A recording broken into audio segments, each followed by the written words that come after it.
모태솔로인 제가 억울하게 성추행범으로 몰리게 됐습니다.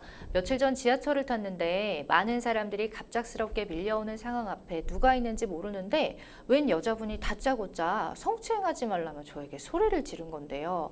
차라리 만지기라도 했으면 억울하지는 않지 정말 손끝 하나 안 된 상황에서 성추행이라니 너무너무 억울합니다.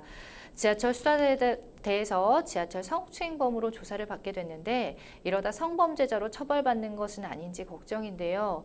현재 저는 취준생이라 취업에 영향을 미칠지도 걱정이 큽니다. 제가 어떻게 대처하는 것이 좋을까요? 라는 사연 보내주셨습니다. 이게 아무래도 이제 좀 과밀된 그런 지하철이나 버스에서는 좀 오해받을 일이 많아서 요즘 남자분들이 이러고 다니신다는 얘기를 들었습니다.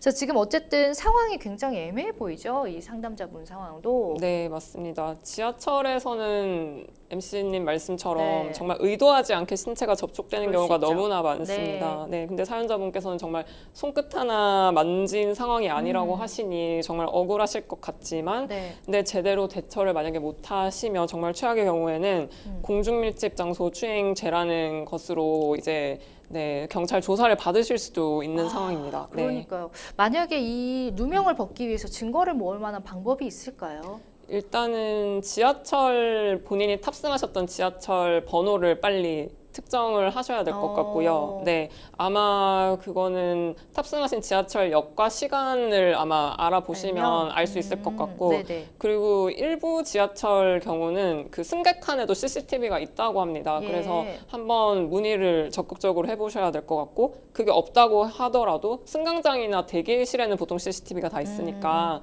그거라도 확보를 하셔야 될 것 같습니다. 근데 만약에 이제 그날 너무 당황을 해가지고 억울하니까 그런 것들을 확보하지 못하고 유일하게 피해자의 진술만이 증거다 이랬을 경우는 어떻게 대응을 해야 될지요? 네, 보통 이제 성범죄 같은 경우에는 법원에서 피해자의 진술에 굉장히 그렇죠. 높은 신빙성을 맞아요. 부여를 합니다.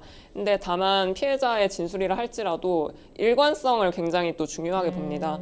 그래서 저희가 이제 만약 이런 상황이라면 피해자가 진술을 조금이라도 바꾸거나 네. 앞뒤가 다른 말을 하는 거를 포착을 잘 하셔서 네, 저희가 적극적으로 주장을 하셔야 되고요. 네. 그리고 그러니까 그런 상황 정말 본인께서 너무 억울하시다 하더라도 혹시 모를 경우를 대비해서 합의는 생각은 염두에 두셔야 합니다. 네.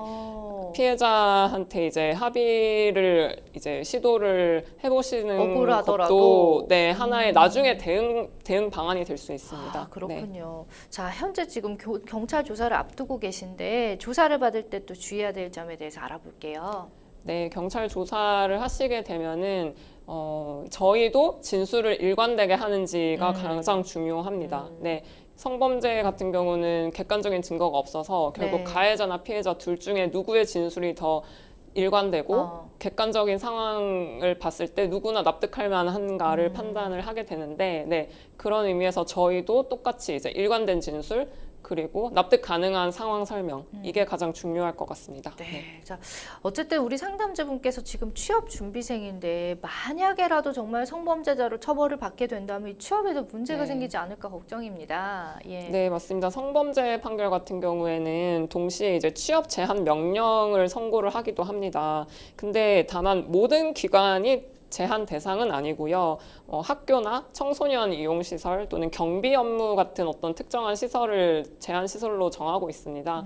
그래서 이제 이런 해당 운영자들은 어떤 사람을 채용을 할 때 이 사람이 그런 범죄 경력이 있는지 무조건 조회를 해야 되니까 그렇죠. 네, 사연자분께서 취업을 준비하시는 어떤 기관이 여기에 해당되는지 일단은 확인을 해보셔야 될 것 같고요.